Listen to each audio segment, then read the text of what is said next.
Welcome to The Explainer. So today we're tackling a massive modern money dilemma that literally almost everyone debates at some point. Managing that plastic graveyard sitting in your wallet. You know the ones, we've all got those old unused credit cards just gathering dust in a drawer. But hey, before you get out the scissors to chop them up, we really need to break down the exact mechanics of what closing an account actually does to your financial health. So, the big question, should you close old credit cards? It sounds like a simple yes or no question, right? Well, the answer is actually anything but simple. I mean, look, we all crave that feeling of decluttering. Getting rid of old subscriptions, clearing out the junk drawer, and shredding old plastic, it just feels incredibly responsible. It kind of feels like you're taking control of your life. But here's the reality we have to confront.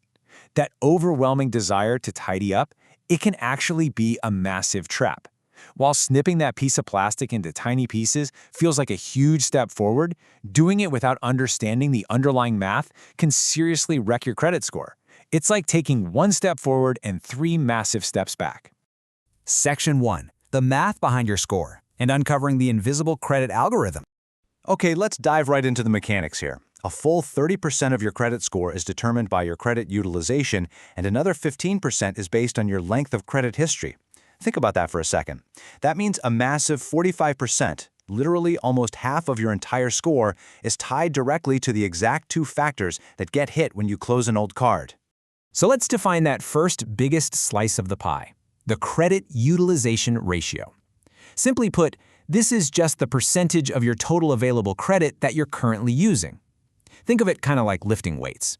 If you have a total limit of $10,000 across your cards and a balance of $1,000, you're only using 10% of your total financial strength. And credit bureaus absolutely love this because it proves you aren't stretched too thin. But here's what happens. The very moment you call the bank and cancel a card, you trigger a two-step domino effect. Domino number 1, your total available credit immediately drops. If you close a card with a $5,000 limit, your overall credit strength shrinks, which mathematically spikes your utilization ratio. And domino number 2, you erase history. Remember that 15% of your score relies on a long track record? Closing an old account effectively wipes years of good history right off your average. Section 2. A 45-point real-life mistake and the true cost of simplifying your wallet. Let's look at a real-world example to see how this plays out. Meet our test case. They had a 12-year-old credit card just sitting in a drawer with a massive $10,000 limit. It was literally doing nothing but collecting dust. So, in a sudden burst of weekend financial housekeeping, they decided to call it in and close it. They assumed they were being incredibly smart, avoiding potential fraud and just simplifying their life. Well, before making that phone call, their overall credit utilization across all their accounts was sitting at a very healthy 12%. But the absolute second they closed that card, that $10,000 safety net vanished into thin air. Their actual underlying debt didn't change by a single cent. But because their total limit shrank so drastically, their utilization ratio skyrocketed up to 38%. And that crosses the critical 30% threshold that instantly sets off alarm bells for the credit bureaus. And the result? Because of that sudden utilization spike, plus the loss of a 12-year-old anchor on their credit age, this single act of quote-unquote simplification caused their credit score to plummet by 45 points in just 1 month. No joke, 45 points. That drop can literally be the difference between getting approved for a mortgage or getting flat out denied, or getting stuck with a terrible interest rate that's going to cost you thousands over time. Section 3. When to close a card and navigating your wallet. Now, don't get me wrong, there are definitely scenarios where cutting up the card is absolutely the right call. For example, definitely close it if it carries unwanted annual fees that totally outweigh the perks.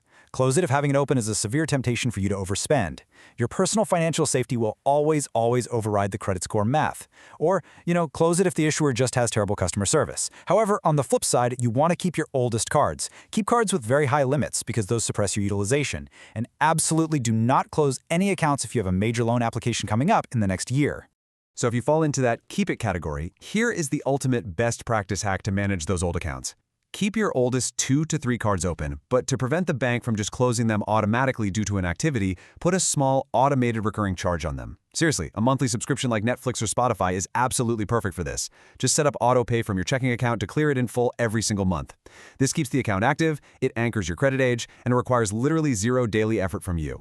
Section 4. Best practices for your wallet and pro tips to protect your score. All right, let's rapid fire some final pro tips. If an old card has an annual fee you absolutely hate, don't just close it immediately. Instead, call the issuer. Ask them to lower it, or better yet, downgrade the card to a no-fee version so you get to keep all that amazing credit history without paying a dime. Also, always aim to keep your overall utilization under 30% across the board, though honestly, under 10% is really the gold standard for those top-tier scores. And remember, timing is everything. If you absolutely must close a card, only do it after paying off your balances and strictly after any major loan approvals are 100% finalized. So here's your homework. I want you to check your credit report this week and ask yourself, which of your oldest cards are you going to actively keep open to protect your score? Because understanding this invisible math finally puts the power back in your hands. Before you reach for those scissors, I want you to ask yourself one final question. Is the brief satisfaction of a slightly cleaner wallet really worth a dirtier credit score? Thanks so much for joining me on this explainer, and I'll catch you next time.